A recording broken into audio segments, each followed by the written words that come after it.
최근 유튜브 인문교양 분야에서 발타자르 그라시안의 처세술은 핫한 콘텐츠로 각광받고 있습니다. 그의 처세술을 다룬 영상은 보통은 20만회, 많게는 200만회가 넘는 조회수를 기록하고 있는데요. 그래서 오늘은 그의 처세술에는 어떤 내용이 담겨 있는지 알아보고 왜 사람들이 400년 전 한 설교자가 남긴 처세술에 그렇게 큰 감명을 받는지 그 이유를 본격적으로 알아보도록 하겠습니다. 발타자르 그라시아는 예수의 신부였습니다. 하지만 그의 글에서는 종교적인 색채를 찾아보기 어렵죠. 그는 개인의 성숙을 강조했고 인간의 근본을 지키면서도 실용적인 성공 전략을 갖춰야 한다고 보았습니다. 이러한 그의 처세술에 니체는 이처럼 정교하고 세련된 인생 지침을 이제껏 만나보지 못했다라고 말했고, 쇼펜하우어는 이 책은 평생 들고 다니면서 읽어야 할 인생의 동반자라고 말하면서 극찬했습니다. 발타자르 그라시안의 책 사람을 얻는 지혜에는 300개의 인생 조언이 담겨 있는데요. 이번 영상에서 그 모든 내용을 살펴볼 수는 없으니까 많은 사람들에게 호응을 얻은 그의 인생 조언 3개만 간략하게 소개해드리고 제 설명을 덧붙여 보겠습니다. 1. 이기고 있을 때 행운을 버릴 줄 알라. 멋진 후퇴는 용감한 전진만큼 중요하다. 맛을 즐기려면 어느 정도 달콤 씁쓸 해야 한다. 행운은 많이 쌓일수록 미끄러지고 모든 것을 망칠 위험도 커진다. 보통은 일이 잘 안 될 때 그만두는 걸 고려하지만 그는 오히려 일이 잘 될 때 멈출 줄도 알아야 한다고 강조합니다. 그의 말 속에는 성공과 실패에는 우리가 예측할 수 없는 운의 영역이 있다는 걸 암시합니다. 이 조언은 투자를 하거나 사업을 하는 사람이라면 한 번쯤 되새겨볼 말이겠네요. 두 번째, 빛을 가리는 사람과는 절대 함께하지 말라. 다른 별들 사이에서 홀로 밝게 빛난다. 하지만 해가 뜨면 더는 빛나지 않거나 사라진다. 따라서 빛을 가리는 사람이 아닌 더 멋지게 빛나게 해주는 사람과 함께 해야 한다. 두 번째 조언은 경쟁사회에서 살아가는 우리에게 실용적인 인사이트를 줍니다. 남들과 자신을 비교하며 스스로 부족한 사람이라는 생각이 들 때는 자신을 탓하는 걸 멈추고 주변에 돌아볼 필요가 있습니다. 주변에 나의 자존감을 깎아먹는 경쟁적인 사람들만 있다면 환경을 바꿔서 스스로 자부심을 느낄 수 있는 곳에 가보는 것도 나의 성장을 위한 효과적인 전략입니다. 세 번째, 너무 착한 나머지 나쁜 사람이 되지는 말라. 이런 사람은 절대 화를 낼 줄 모른다.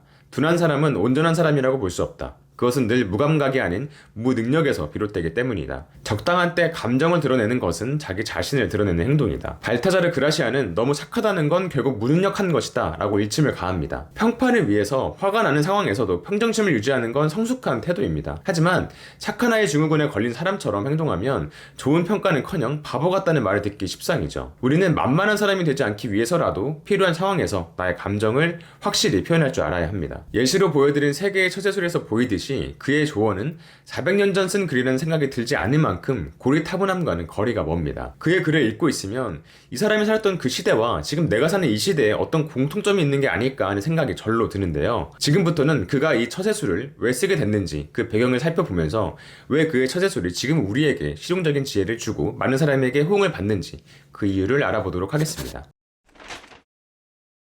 발타자르 그라시안이 살았던 17세기 스페인 귀족사회는 겉으로는 화려했지만 안으로는 속임수와 음모 그리고 배신이 가득했습니다. 궁중에서는 정중한 행동을 강조했지만 상류사회에서 벌어지는 일들은 품위와는 거리가 멀었죠. 발타자르 그라시안은 그 상류사회에 깊숙이 침투해서 부자들과 권력자들의 숨은 본 모습을 가까운 거리에서 목격했습니다. 그로부터 그는 불합리한 세상에서는 정직하면 바보가 된다라는 냉철한 결론을 내렸죠. 이런 배경에서 그는 삶에서 겪을 수 있는 시련을 미리 내다보면서 냉철하면서도 실용적인 처세술을 말하고자 했습니다. 400년 전 그가 보았던 스페인 상류사회의 모습은 지금 우리가 살아가는 이 시대와 비슷한 모습을 하고 있습니다. 차이가 있다면 고상함 뒤에 도사린 속임수가 17세기 스페인에서는 소수의 귀족만을 노렸다면 지금은 우리 모두를 노리고 있다는 점이죠. 우리는 진실과 진정성의 가치를 높게 평가하는 고상한 사회에서 살아갑니다. 하지만 진실을 강조하는 사회일수록 진실로 둔갑한 거짓이 스스로를 진실이라 말하기 바쁘고, 진정성을 강조하는 사회일수록 기가 막힌 플롯으로 짜인 가짜 스토리가 넘쳐납니다. 선의로 가득 찬 민주주의 사회에서는 듣기 좋은 말이 넘쳐납니다. 정치인은 국민의 행복을 위해 싸우겠다고 부르짖고, 기업은 소비자의 만족만을 목표로 달려가겠다는 광고에 막대한 돈을 쏟아붓습니다. 회사는 직원의 성장이 곧 회사의 성장이라는 슬로건을 내걸고, 자신을 성공한 사람이라고 말하는 강사는 간단한 사고의 전환만으로도 인생을 바꿀 수 있다고 말하죠. 하지만 아름답게 포장된 말일수록 더 주의 깊게 들어야 합니다.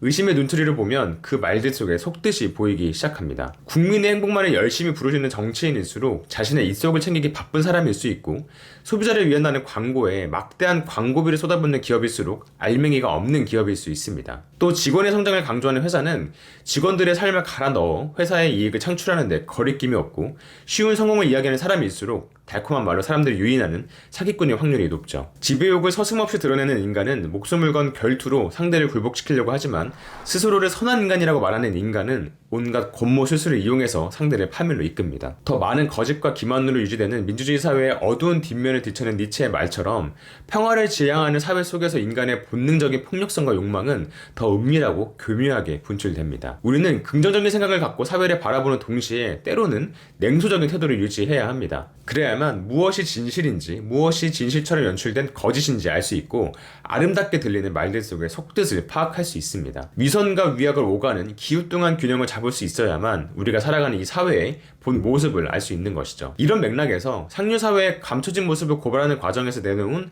발타자르 그라시안의 처세술은 우리에게 과거가 아닌 여전히 살아 숨쉬는 현재 텍스트로 다가옵니다. 그의 처세술이 담긴 사람을 얻는 지혜를 읽다 보면 책에서 서로 모순되는 처세술을 이야기하고 있다는 점을 눈치챌 수 있는데요. 예를 들면 많은 것을 얻고 싶다면 실패도 혼자 이겨내야 한다고 말하면서 실패를 혼자 떠안는 건 위험한 선택이라 말하기도 하고, 남에게 신경 쓰지 말라고 하는 동시에 성공은 성취가 아니라 관계에 있다고 강조하기도 합니다. 그의 인생조언을 듣다 보면 도대체 어떻게 행동하라는 거야 하는 의문이 생기는데요. 하지만 모순을 무릅쓰고 폭넓은 상황을 가정해서 여러 가지 처세술을 이야기하는 그의 말은 이 시대를 살아가는 우리에게 더 현실적인 처세술로 다가옵니다. 왜냐하면 우리는 때로는 타인을 먼저 위할 줄 아는 이타적인 사람으로, 때로는 냉정하게 내 것을 챙길 줄 아는 이기적인 사람으로 행동할 줄 아는 양면적인 모습을 갖고 있어야만 잘 살 수 있는 세상에서 살고 있기 때문이죠. 이것이 발타자르 그라시안의 처세술이 지금도 많은 사람에게 영감을 주고 있는 이유라고 저는 생각합니다.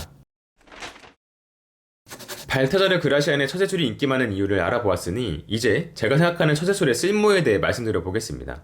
사실 저는 과거의 사상가나 지식인들의 처세술이 지금 우리 삶에 큰 도움을 주지 못한다고 생각합니다. 그 이유는 두 가지인데요. 첫 번째는 우리가 살면서 맞닥뜨리는 현실적인 문제들은 무 자르듯이 딱딱 구분할 수 없을 만큼 복잡하기 때문입니다. 오늘날의 관점에서는 야근을 강요하는 상사에게 부당하다고 이야기하며 반기를 들 줄 알아야 합니다.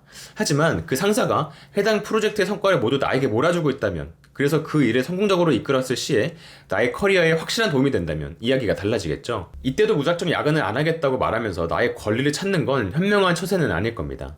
반대로 자신의 단순 업무마저 모두 나에게 떠넘기는 상사를 상대로 참고 인내하는 것도 좋은 처세의 전략은 아니겠죠. 이처럼 야근을 강요하는 상사라는 단편적인 상황 설명만으로는 어떻게 행동하는 게 적절한지 알 수 없습니다. 개개인이 처한 상황에는 선과 악을 나눌 수 없는 미묘한 인간관계가 존재하고, 또 계산기를 두들기면서 모두가 만족하는 손익계산을 할 수도 없습니다. 만약 현실에서 맞닥뜨릴 수 있는 구체적인 상황을 전제하고 쓴 처세술 책이라면 인생의 지침서로 한 번쯤 삼아볼만 합니다. 하지만 오랜 시간 전에 쓰인 책들에서 그 정도의 구체성을 기대하는 건 무리겠죠. 제가 처세술의 쓸모에 대해 의구심을 갖는 두 번째 이유는, 처세술은 한 개인의 행동에 변화를 주기보다는 그 사람이 맞다고 생각하는 행동에 확신을 더하는 데 그친다고 생각하기 때문입니다. 타인과의 만남에서 에너지를 얻는 사람에게 격조 높은 고전을 인용해서 혼자만의 시간이 가진 가치를 깨우쳐라 라고 강조한다고 해도 그는 본래 가진 성향을 쉽게 바꾸지 못할 겁니다. 그보다 그는 돈독한 인간관계의 가치를 강조하는 다른 권위자의 처세술에 더 공감하겠죠. 만약 처세술의 쓸모가 나의 행동에 확신을 더하는 데 그친다면, 그렇다면 우리는 굳이 처세술을 찾아보지 않고도 나 자신을 탐구하는 것만으로도 내 행동의 기준을 마련할 수 있지 않을까요? 만약 그렇다면 처세술이 우리에게 줄 수 있는 효용은 그다지 크지는 않을 겁니다. 저는 어떤 철학자나 사상가의 처세술을 인생의 지침으로 삼기보다는 같은 상황에서 선택할 수 있는 여러 가지 처세의 방법을 알아두는 게 더 좋다고 생각합니다. 그리하여 내가 처한 구체적인 상황에 따라, 그리고 나의 성향에 맞게 유연하게 생각하고 행동하는 게 가장 효과적인 처세의 전략이라고 봅니다. 하지만 이렇게 말하면서도 한편으로는 너무나 많은 경우의 수를 따져가며 살아가야 하는 지금의 삶이 너무 고달파서 옛사람의 조언에 기대고 싶은 마음이 생기는 건 아닐까 하는 양가적인 생각도 드네요. 저는 주로 삐딱한 관점에서 처세술에 대해 이야기했지만, 저와는 다른 관점에서 처세술을 바라보는 분들도 분명 많이 계실 거라고 추측합니다.